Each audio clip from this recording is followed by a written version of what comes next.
আসসালামু আলাইকুম প্রিয় দর্শক, আপনাদেরকে শুভেচ্ছা সহ আমন্ত্রণ জানাচ্ছি বাংলাভিউ সংবাদে। সাথে আছি আমি ইসমতরা জাহান। প্রথমেই লতিফ ট্রাভেলস সংবাদ শিরোনাম। করোনার দ্বিতীয় ঢেউর মধ্যে দেশে ফিরলেন আরও 179 জন যুক্তরাজ্য প্রবাসী। এক সপ্তাহের প্রাতিষ্ঠানিক কোয়ারেন্টাইনের জন্য পাঠানো হয়েছে হোটেলে। সিলেটে ভয়কে জয় করে উৎসবের আমেজে চলছে করোনার টিকা গ্রহণ। দ্বিতীয় দিনে সিলেট নগরীর 2 কেন্দ্রে টিকা নিলেন 1369 জন। করোনায় সারা দেশে আরও 16 জনের প্রাণহানি। নতুন আক্রান্ত শনাক্ত 316, সুস্থ হলেন আরও 559 জন। সিলেটে করোনা সংক্রমণ ও মৃত্যুর হার। সংক্রমণ বৃদ্ধি ঠেকাতে স্বাস্থ্যবিধি মানার পরামর্শ চিকিৎসকদের। এতক্ষণ শুনছিলেন শিরোনাম, এবার বিস্তারিত। করোনার দ্বিতীয় ঢেউয়ের মধ্যে দেশে ফিরলেন আরও 179 জন যুক্তরাজ্য প্রবাসী। সোমবার দুপুর 12:30টায় বিমান বাংলাদেশ এয়ারলাইন্সের BG202 ফ্লাইটটি ওসমানী আন্তর্জাতিক বিমানবন্দরে অবতরণ করে সিলেটের যাত্রীদের নামিয়ে দিয়ে পরে ফ্লাইটটি ঢাকার উদ্দেশ্যে রওনা হয়। বিমানের সিলেট অফিসের ব্যবস্থাপক ফারুক আলম জানান, সোমবার লন্ডনের হিথ্রো বিমানবন্দর থেকে 179 জন যাত্রী নিয়ে বিমানের BG202 ফ্লাইটটি সিলেটের উদ্দেশ্যে রওনা হয়।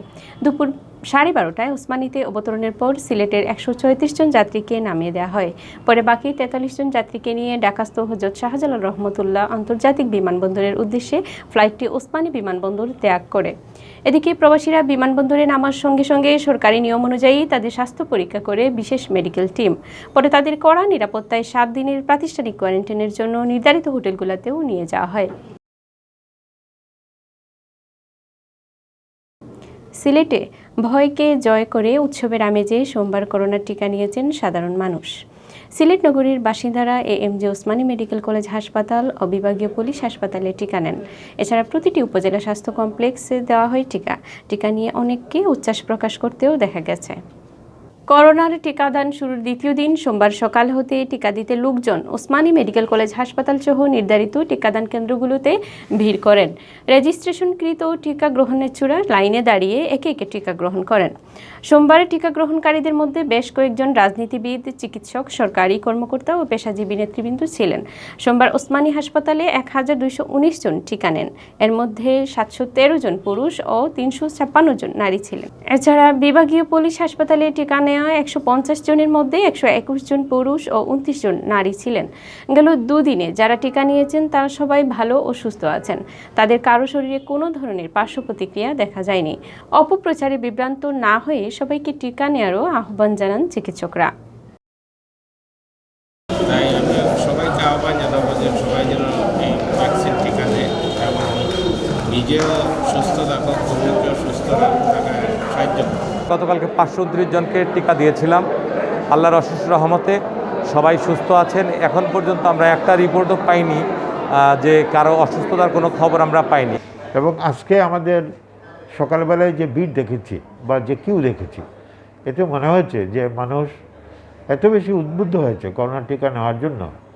এবং এটা মানুষ এখন মিডিয়াতে যে অনেক ধরনের কথাবার্তা আসছিল, বিভিন্ন জন বিভিন্ন জায়গায় যেভাবে কথাবার্তা বলছিল এটার এগেনস্টে, সব কিছুকে জয় করে মানুষ এখন নিজে বাঁচার জন্য, করোনা থেকে রক্ষা পাওয়ার জন্য প্রধানমন্ত্রীর যে আবেদন, সেই আবেদনে সাড়া দিয়েই কিন্তু আমাদের এই টিকা কেন্দ্রে আসছেন টিকা নেওয়ার জন্য। করোনা ভাইরাসে আক্রান্ত হয়ে সারা দেশে গেলেও 24 ঘন্টায় আরও 16 জনের মৃত্যু হয়েছে। এর মধ্যে পুরুষ 12 জন ও নারী 4 জন। তাদের সবাই হাসপাতালে চিকিৎসাধীন অবস্থায় মারা যান। এ নিয়ে দেশে মোট মৃতের সংখ্যা 8221 জনে দাঁড়িয়েছে। সোমবার বিকালে স্বাস্থ্য অধিদপ্তরের অতিরিক্ত মহাপরিচালক ডাক্তার নাসিমা সুলতানা স্বাক্ষরিত এক সংবাদ বিজ্ঞপ্তিতে এই তথ্য জানানো হয়। বিজ্ঞপ্তিতে বলা হয়, গেল 24 ঘন্টায় দেশের সরকারি ও বেসরকারি পর্যায়ে পরিচালিত 206টি ল্যাবে 13,841টি নমুনা সংগ্রহ করা হয়। এর মধ্যে পরীক্ষা করা হয় 13,762 নমুনা।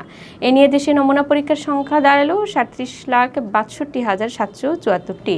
নমুনা পরীক্ষায় গেল 24 ঘন্টায় নতুন করে করোনা শনাক্ত হয়েছেন 316 জন। আর এ নিয়ে এখন পর্যন্ত এ ভাইরাসে আক্রান্তের সংখ্যা দাঁড়িয়েছে 5,38,378 জনে। এদিকে গেলেও 24 ঘন্টায় করোনা থেকে সুস্থ হয়েছেন আরও 559 জন। এ নিয়ে দেশে মোট সুস্থ ব্যক্তির সংখ্যা দাঁড়ালো 4,83,931 জনে।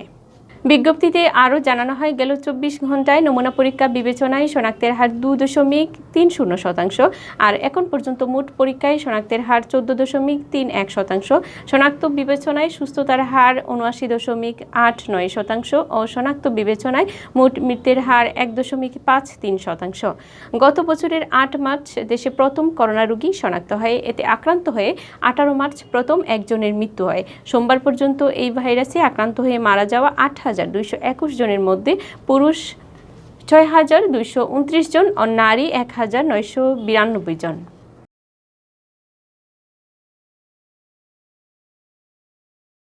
নমুনা পরীক্ষায় আক্রান্ত শনাক্তের হার বলছে সিলেটে কমে আসছে করোনা সংক্রমণ। গেল কয়েকদিন ধরে নমুনা পরীক্ষায় আক্রান্ত শনাক্তের সংখ্যা 2 অঙ্কের নিচেই রয়েছে।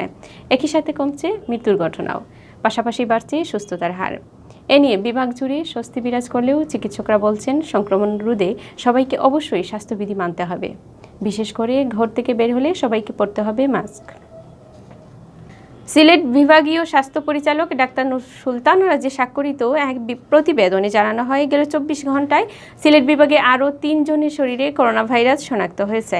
এদের সবাই সিলেট জেলার বাসিন্দা। আর এই 3 জন নিয়ে সিলেটে করোনা শনাক্তের সংখ্যা বেড়ে দাঁড়িয়েছে 16,449 জন।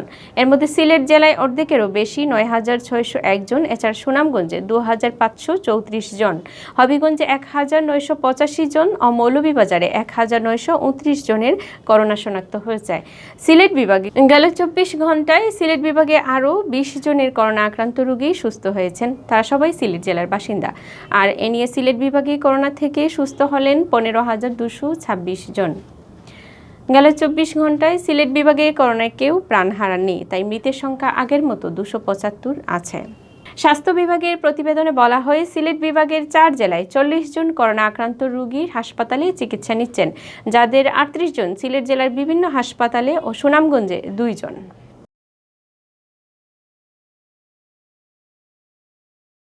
এতক্ষণ শুনছিলেন বাংলাভিউ রাতের সংবাদ। এরপর প্রচারিত হবে সিলেটের আঞ্চলিক সংবাদ। দেখার আমন্ত্রণ রইল। সাথে থাকার জন্য ধন্যবাদ।